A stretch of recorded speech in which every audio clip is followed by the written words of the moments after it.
बिस्मिल्लाहिर्रहमानिर्रहीम। अस्सलाम वालेकुम स्टूडेंट्स।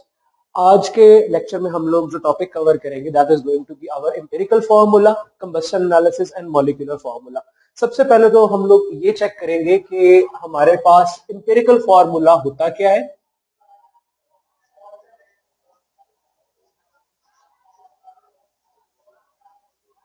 उसके बाद हम लोग जो है वो इस चीज को डिस्कस करेंगे कि एम्पिरिकल फार्मूला जो है वो ड्राइव किस तरीके से किया जाता है। इसकी एक एग्जांपल जो है वो उसको हम लोग जो है फॉलो अप में लेके चलेंगे इंशाल्लाह। सबसे पहले तो एम्पिरिकल फार्मूला है क्या। अगर आपको लास्ट लेक्चर याद है तो उसके अंदर हम लोगों ने परसेंटेज को जो है वो डिस्कस किया था कि परसेंटेज क्या होती है और परसेंटेज को किस तरीके से जो है वो फाइंड आउट किया जाता है in different cases in different examples. आज हम लोग वहीं से आगे अपनी बात को जो है वो कंटिन्यू जो है वो करेंगे। सबसे पहले एम्पिरिकल फार्मूला है क्या। Let me right it define and फिर उसमें से इंपॉर्टेंट वर्ड्स निकाल के जो है वो हम लोग समझते हैं कि एम्पिरिकल फार्मूला होता क्या है। तो डिफाइन कहती है कि the formula which gives simplest whole number ratio between the atoms of elements in a compound। ठीक हो गया जी। तो जी कोई भी ऐसा फॉर्मूला जो कि हमें किस चीज के बारे में बताता है, जो कि हमें सिंपलेस्ट होल नंबर रेशियो के बारे में जो है वो बताएगा। अब यहां पर कुछ अहम चीज बातें या इंपॉर्टेंट टर्मिनोलॉजी जिसको हम लोगों ने जो है वो डिस्कस करना है वो क्या है। सबसे पहले जरा उनके ऊपर जो है वो गौर करते हैं कि हमें इन पे फोकस किन किन बातों के ऊपर जो है वो करना है।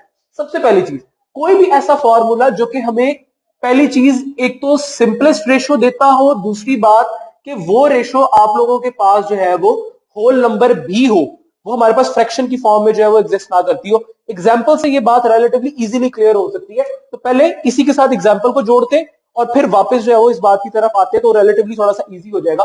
फॉर एग्जाम्पल अगर आप लोग इस कंपाउंड को देखें, यहां पर मैं लिख रहा हूं H2O2 हाइड्रोजन पेरोक्साइड।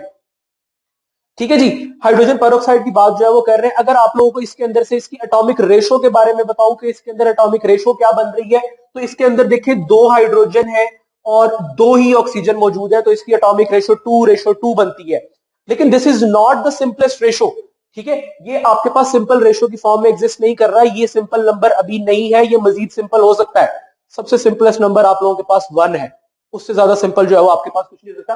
तो मैं इसको सिंपलेस्ट फॉर्म में कन्वर्ट कर सकता हूं। अब मैं यहां पे आपको एक ट्रिक सिखाता हूं एम्पिरिकल फार्मूला निकालने का। ये वो ट्रिक है जो हमारे असातिज़ा ने हमें सिखाया था, ये वही ट्रिक है जो हम लोग आप तक जो है फॉरवर्ड कर रहे हैं। सिंपल 3 मेथोडोलॉजी याद रखें। आपने रेशो को देखना है और रेशो के अंदर आपको जो सबसे स्मॉलेस्ट नंबर नजर आता है आपने सारे वैल्यूज को उसके साथ जो है वो डिवाइड कर देना। फॉर एग्जाम्पल मुझे यहां पर सबसे छोटा 3 नंबर 2 नजर आता है, तो मैं क्या करूंगा, इस सारे फैक्टर्स को 2 के साथ जो है वो डिवाइड कर दूंगा। तो मेरे पास रेशो क्या बनती है, 1:1। Now this is the simplest ratio. ये मेरे पास सबसे सिंपल 3 रेशो है। First thing. सेकेंड थिंग, ये होल नंबर भी है, this is not a fraction, this is not in decimal points. इस चीज का भी ख्याल रखें। अगर इसके हिसाब से मैं अपना कंपाउंड लिखता हूं, what would be the compound.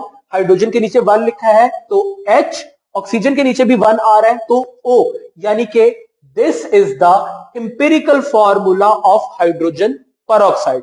क्या हुआ, अब वापस हम लोग डिफाइन पे जा सकते हैं, हम लोग वापस इस कंसेप्ट को सीख सकते हैं जी।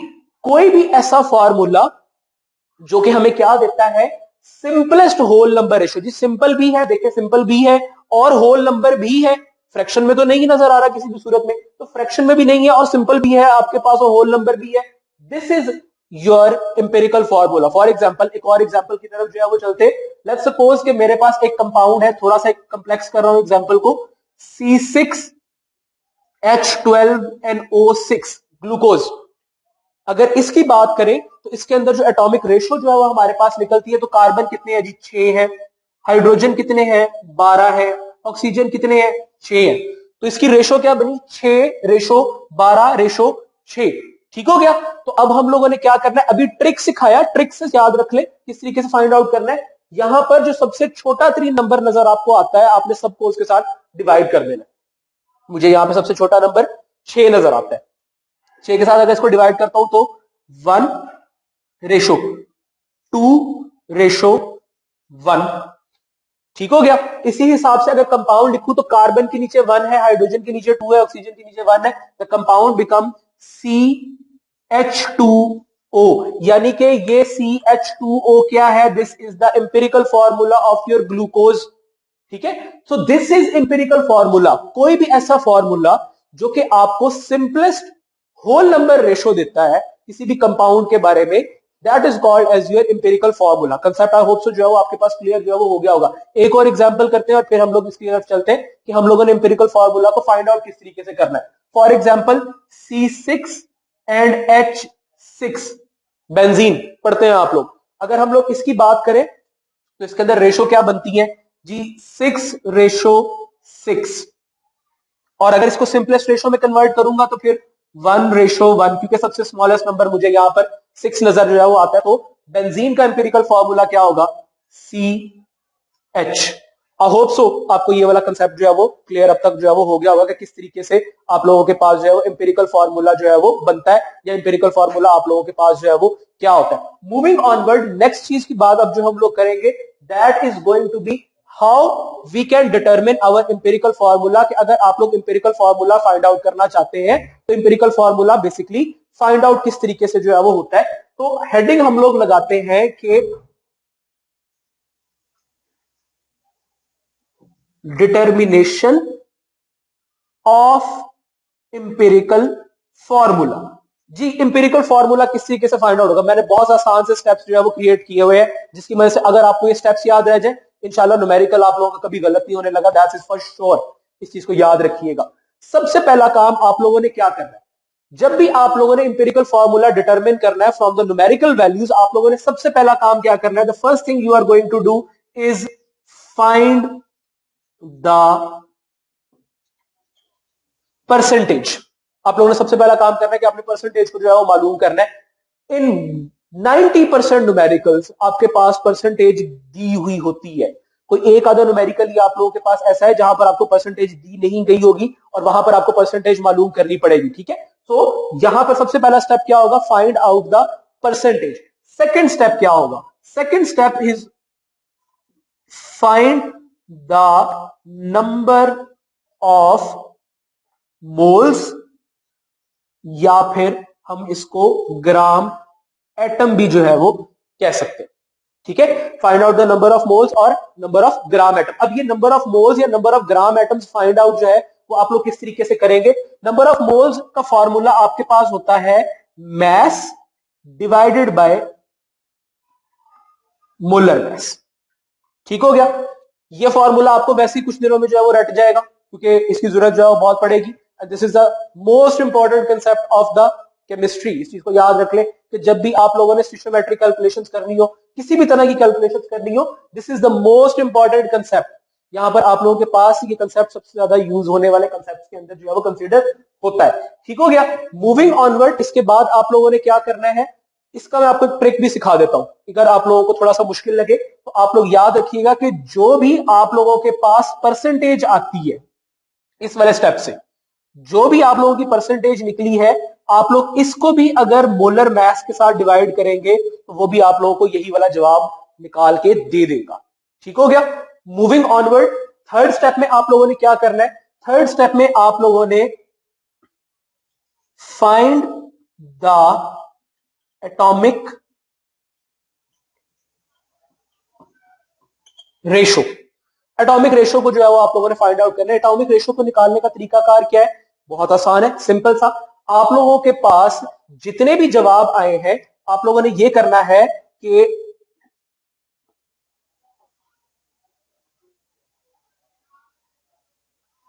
Divide all the values by smallest. जो भी आप लोगों के पास जवाब निकल रहा है, आप लोगों ने उसको सबसे छोटे तरीन जवाब के साथ जो है वो डिवाइड जो है वो कर लेना है। ठीक हो गया, मूविंग ऑनवर्ड, इसकी एग्जांपल जब करेंगे तो ये चीज ज्यादा इजीली जो है वो क्लियर होती जाएगी। लास्ट स्टेप या लास्ट पॉइंट आपके पास इस तरह के न्यूमेरिकल्स में होगा कि अगर आपका जवाब फ्रैक्शन में आ रहा है, होल नंबर नहीं है, तो फिर आप लोगों ने क्या करना है, आप लोगों ने फिर उसको करना है multiply with a suitable digit. ठीक है, आप लोगों ने इसको सूटेबल डिजिट के साथ मल्टीप्लाई जो है वो करना है और उसके बाद फिर आप लोगों का फाइनल जवाब जो है वो आ जाए। So this is our example related to our this topic. ठीक है, मैंने जो आपको स्टेप्स ऑलरेडी लिख के दिए हुए हैं, मैं उन्हीं स्टेप्स को जो है वो यूटिलाइज करता हुआ आप लोगों को ये वाला न्यूमेरिकल जो है वो समझाऊंगा। लेट्स सपोज कि हमें एक कंपाउंड जो है वो दिया गया जिसके अंदर कार्बन जो है वो 40%, 40.92% है, hydrogen is 4.58% and oxygen is 54.5%। तो हमारे जो स्टेप्स थे जहां पर हम लोगों ने जो है वो एम्पिरिकल फॉर्मूला को फाइंड आउट करना था, उसका पहला स्टेप यही था कि फाइंड आउट द परसेंटेज। और मैंने ये बात आप लोगों को भी थोड़ी देर पहले जो है वो एक्सप्लेन की है कि हमें ज्यादातर न्यूमेरिकल्स के अंदर परसेंटेज जो है वो गिवन होगी, हमें जो है वो परसेंटेज को फाइंड आउट करना नहीं पड़ेगा। तो यहां पर अगर आप लोग नजर दौड़ा ले तो परसेंटेज ऑलरेडी दी गई है, तो मुझे इसके ऊपर बिला वजह का जो है अपना टाइम वेस्ट नहीं करना पड़ेगा, मेरे पास ऑलरेडी गिवन है। सेकंड स्टेप क्या था? Find the number of gram atoms. मुझे जो है वो नंबर ऑफ ग्राम एटम्स जो है वो मालूम करने हैं। तो नंबर ऑफ ग्राम एटम्स मालूम करने के लिए मैंने आपको ट्रिक सिखाया था कि जो परसेंटेज हो उसको आप लोगों ने मोलर मास के साथ डिवाइड जो है वो करना। तो कार्बन के ग्राम एटम्स निकालने के लिए या नंबर ऑफ मोल्स निकालने के लिए हम लोग क्या करेंगे कि कार्बन की परसेंटेज यानी कि 40.92 इज डिवाइडेड बाय कार्बन का molar mass that is equal to 12। ठीक है, कार्बन के मोलर मास 12 के साथ हम लोगों ने इसको डिवाइड कर दिया, आंसर केम आउट 3.41 ग्राम एटम्स। ऑनवर्ड, हाइड्रोजन की परसेंटेज 4.58, 4.58 डिवाइडेड बाय हाइड्रोजन का एटॉमिक मास 1.008, उसके साथ डिवाइड कर दिया, आंसर बिकेम 4.54। इसी तरीके से ऑक्सीजन की परसेंटेज 54.5 डिवाइडेड बाय ऑक्सीजन का एटॉमिक मास 16। अगर आप लोग पीरियोडिक टेबल खोलेंगे तो पीरियोडिक टेबल में आप लोगों को जो है ये सारे के सारे एलिमेंट्स, इनके एटॉमिक नंबर, एटॉमिक मासेस जो है वो गिवन होंगे। आप लोग वहां से याद अगर कर लेंगे देन इट्स वेरी गुड, क्योंकि हमें जो है वो इनकी जरूरत बहुत ज्यादा जो है वो पड़ने वाली है, तो हमें इनको याद जो है वो करना पड़ेगा। तो दो स्टेप हमारे यहां पर जो है वो कवर हो जाते हैं। Find the number of moles and gram atom भी जो है वो हमारा डन हो गया। Third step is find the atomic ratio. हम लोगों ने एटॉमिक रेशो जो है वो मालूम करनी, और मैंने नीचे लाइन लिखी थी, divide all the values by the smallest. तो आप लोगों ने क्या करना है कि आप लोगों ने इन तीनों जवाबों को, यानी कि 3.41 कार्बन के जवाब आया था 3.41, तो मैंने कार्बन के नीचे उसको लिखा। हाइड्रोजन का जवाब आया 4.54, मैंने उसको उसके नीचे लिखा है। ऑक्सीजन का जवाब आया 3.406, मैंने उसको उसके नीचे जो है वो पुट कर दिया। अब आप लोगों ने ये देखना है कि इन सब में से सबसे छोटा तरीन जवाब जो है वो कौन सा है, and that is no doubt 3.406। Next step में क्या करें कि इस 3.406 को सब के साथ जो है वो आप लोग डिवाइड कर दें। 3.41 को भी इसके साथ डिवाइड किया, 4.54 को भी इसके साथ डिवाइड किया, ऑक्सीजन की वैल्यू 3.406 को भी उसी के साथ डिवाइड किया। सब वैल्यूज को सबसे छोटे नंबर के साथ हम लोगों ने जो है वो यहां पर डिवाइड जो है वो किया है। The answer came out to be 1। इसको आप इसके साथ डिवाइड करेंगे तकरीबन 1 आता है। इसका जवाब 1.33 और इसका जवाब आप लोगों के पास भी 1 ही जो है वो आता है। नाउ यहां तक बात दुरुस्त है, लेकिन अगर आप लोग गौर करें इस वाले फैक्टर के ऊपर 1.33 वाले पे, तो यहां पर थोड़ा सा इश्यू जो है वो अराइज हो रहा है। This is not a whole number, ये एक फ्रैक्शन है। तो फिर अब हम लोग यहां पर क्या करेंगे, आप लोगों को फ्रैक्शन नहीं चाहिए, क्योंकि डिफाइन में भी आया था कि होल नंबर जो है वो चाहिए।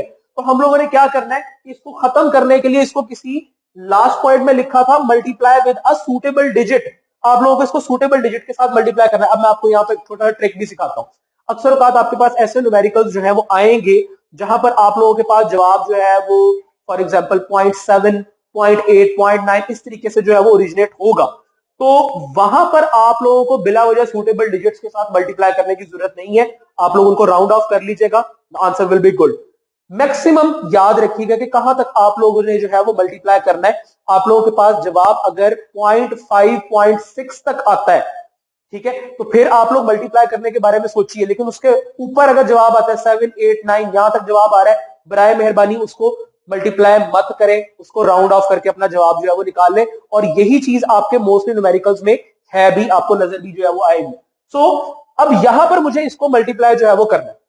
अगर फर्दर मैं इसको मल्टीप्लाई करता हूं 2 के साथ, तो जवाब आएगा 2.66, which is not suitable, which is not suitable at all.